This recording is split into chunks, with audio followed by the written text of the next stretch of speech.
Hey there. So, I received a few comments, excuse me, from Bro Fun in regard to a video I posted called The Sport of Pioneering. And in this video, I describe the elements that make pioneering a sport and a competition in the Kingdom Hall. Bro Fun says in response to that video, pioneering, it encourages those in the congregation.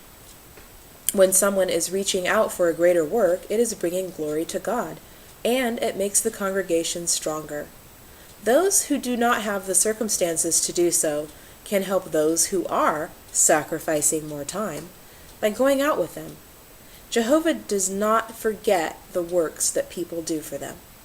The elders keep track of time in order to gauge the spiritual condition of the congregation. The Bible says, faith without works is dead. You continue, what is the most valuable thing we have? It's time. By devoting our time to Jehovah, we are giving what is the most valuable, and it shows love to those we speak to in the field, and love for Jehovah. It's not a sport, but there is a prize, and that prize is everlasting life. Jehovah will remember what we do for him. And then you also bring out further on in your last comment that Jehovah does not expect perfection. Last time I checked, gauging spirituality is solely up to God. Spirituality is not for a man to measure. You turn in homework to get a grade. That grade determines how you will be treated by others and what rewards may come your way.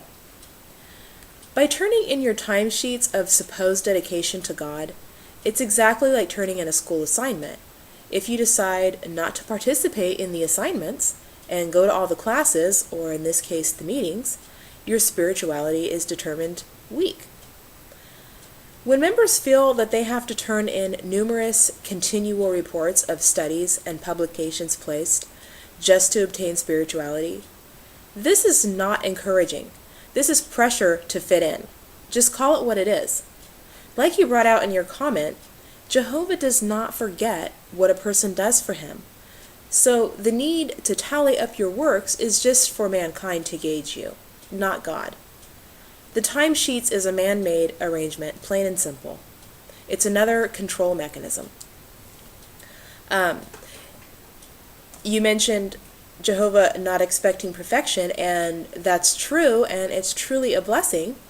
However, I refuse to believe that God would employ an organization that proclaims to be God's visible organization, that takes warfare funding, sleeps with the enemy, i.e. the United Nations, spreads false prophecy, pays out untold amounts of cash settlements to victims of sexual abuse, and continues to endorse a system of procedure to cover up these issues.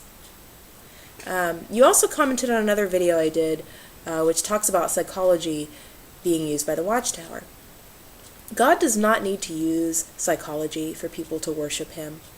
The Watchtower needs to use psychology to maintain the flow of funds into their pockets, and this is achieved by using fear. And the fear is that if you don't keep up with the overwhelmingly stressful schedule of the Watchtower and stay within the boundaries, you will lose out on everlasting life. Blah, blah, blah, blah, blah, blah, blah, blah. Okay, they fill your mind with the phrases and comebacks like the ones mentioned in your response.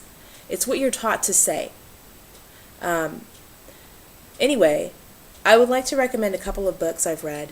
One is 30 Years a Watchtower Slave by William J. Schnell, and the other one is called The Kingdom of the Cults. This one's written by Walter Martin. That's all I have to say today, guys.